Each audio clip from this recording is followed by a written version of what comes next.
I'm very interested in this hopeful formation of this League Managers Association, and Stephen held the first meeting of it. I'm not sure the exact time, but probably a couple of months ago at this stage, a lot of the managers involved in both the Premier, the First Division and the Women's National League were invited.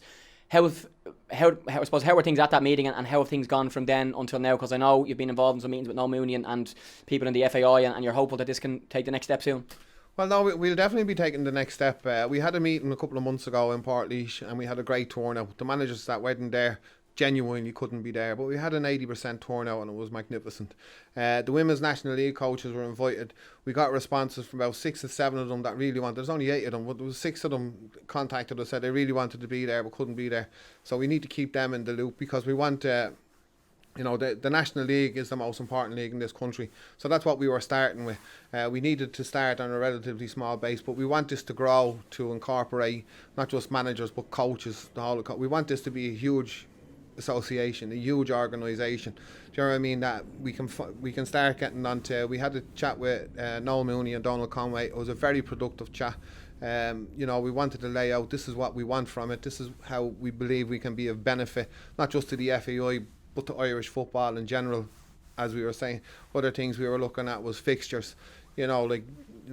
We know Michael Hayes has a hard job there, but we're saying we're not coming in here to offer more problems. We're actually coming in here to offer solutions to this, because we were at the cold face of this. We see how it affects us, so we have feedback to give you.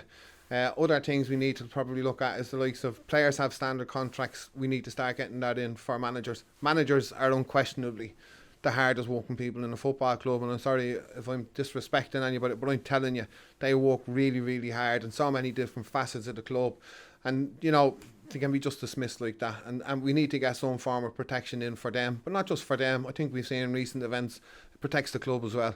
So these are the kind of things that we really want to talk about. These are the things that are not going to hurt Irish football. They're going to improve Irish football. They're going to improve the conditions for both managers and players. The PFAI have done a great job with the players. We're looking for similar that we can do for managers and coaches in this country, for not just men but women, because Women's National League is taking off great. Underage football and the women is taking off great. They're going to need some form of representation. So if we're all in this together and we're all go forward as equals, then we become a strong body. Then we can start looking, and we want to get involved with the council on FAI level, and we want to get involved with some of these football committees that are popping up, just the way the PFAI done, and they've done great. We need to be at that level as well, so we can all collectively have a real voice on what happens in Irish football and bring it forward, because I think there's been enough bad news, hasn't there, Jamie? It really has been enough bad news for Irish football. So the more good people that we can get in there from a football background, a football context, and start trying to put really positive initiatives to bring it forward. More importantly, start looking after coaches. You go out and you spend thousands of euros on your coaching badge, don't you? We all do. We've all spent a fortune on them. Are we rewarded in this country? No. There's a real sense of they'll do it for nothing for us. They should be grateful that we have them coming into these clubs, and that's a mindset that needs to change. It's a very amateur mindset. So we're crying out for professionalism, and we want respect from different clubs and different countries and different nations.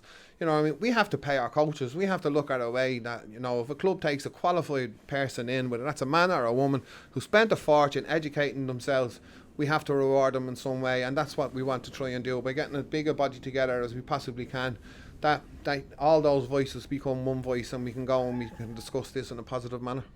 If you're wondering why Stephen Henderson is running this LMA, you now know, because that was a really excellent summary of what you hope to do and the issues you feel are facing managers and coaches in the country as well. Now, we have seen in recent weeks and months and years that the FAI haven't been overly friendly with the PFAI. That has changed in recent times, thankfully, and I know Stephen McGuinness and Noel Mooney are on good terms, and that seems to be changing as well. How receptive have the FAI been to this idea, and does something need to be signed, or what's the next step for the LMA to actually happen and for it to be recognised by the FAI?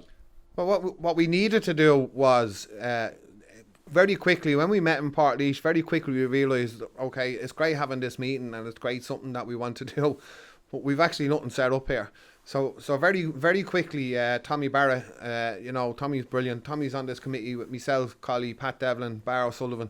So we're an interim committee at the moment representing the players while we put stuff together. We went to the FAI and it was very positive. Noel Mooney, in fairness to him, he's been great. I was at the summit. I'm not sure if you were at it, but the summit was fantastic. He was brilliant in how he you know, he pulled it all together. Very, very charming, but, you know, is Noel staying here? You know, that's the question. You know, it's you know, I love Mooney now, I do, and I loved him before that. He was great with me when he was in UEFA. So I have a lot of time for Mooney anyway. But like, is he doing this because he's going back to UEFA in 6 months? You know, so we need something that's really sustainable from Noel. But he was brilliant. He sat down. Donald Conway come under an awful lot of stick, I think, and the truth is, after I seen him in the Oireachtas and I seen the way he was hung out to dry, I sent him an email that day, you know, telling him, you know, you've done well there, boy, you were left out hung to dry. I think Conway's heart is in the right place. He's either getting caught up in a situation. That's his fault, nobody else's, but he is a genuine football man, and he was there and he was very supportive, and he knows that we have to get those terms of references right that we quickly went through, and we have to get a constitution up and run. So we're in the process of getting that done at the moment. The FAI were great in offering resources towards us. You know, they sounded like they were going to be very supportive towards us, which is brilliant. Everything that we wanted to hear, we heard. We still have a bit of work to do. That's why we haven't launched it. When we get the constitution nailed down, and when we get our terms of reference a little bit stronger than what they are now, and we get you know, then we get all the managers back in, the 28 managers from the Force Premier and the Women's National League, get them all in, sit down, sign off on these, get a full committee in, you know, a full-time committee in that's there, not an interim one, and then we start progressing. We'll go and have another meeting with the FAI, and then hopefully we can start pushing for these places on council and on committees, and then hopefully as a group and as an organisation we can really grow and start putting these professional structures in place that the young coaches of this country really, really deserve, because they do so much for nothing. It's about time someone stood up for them. Stephen, our last two, because I know you're heading off to an anniversary mass for your dad. You mentioned that it's the 20 managers in the league and the 8 Women's National League managers. What if a manager, for example, in the case of last week, UCD, you mentioned that Colin O'Neill is on your micro committee, but he's now not a manager. You're not a manager yourself. So how does that work for people? You know, Martin Russell's another example for people who aren't a manager at the time but might get a job or might get sacked in the middle of a season. How does that actually work for them to be allowed to be members? Well, what happened was that we just needed to get the current group together to put everything together.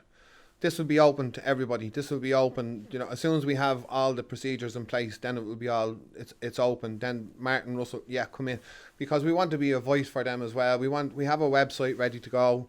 Obviously we'll have to start all the social media stuff with the Twitters and the Facebooks and the Instagrams.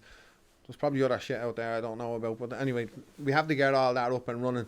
And then what we want to do, we want to become a voice for managers who are not in work. Can we help them get work? Can we get them more something outside of football? Can we get companies around the country to bring these people in? And because I don't think there's a better problem solver in Ireland than a League of Ireland manager. And you know what I mean? If he puts his thoughts down into a PowerPoint presentation, you know, I think there'll be a lot of major companies want to listen to this, because you know you have very little resources, very little infrastructure around you, and then if you can go out and be successful, you know, that's something people want to hear about, you know what I mean? Because a lot of organisation, there's backroom staff, you know, there's a lot of problem solving in it, you know what I mean? And then you're doing it in front of a crowd that seem to think they pay €15 in, so they have every right to call you every name under the sun. So to do it under that kind of environment as well, but to bring that into multinationals and even small companies, do you know what I mean? So that's what we want to try and do for all the managers as well. That's just an aside, but obviously try and get them back into football. More importantly, get them paid.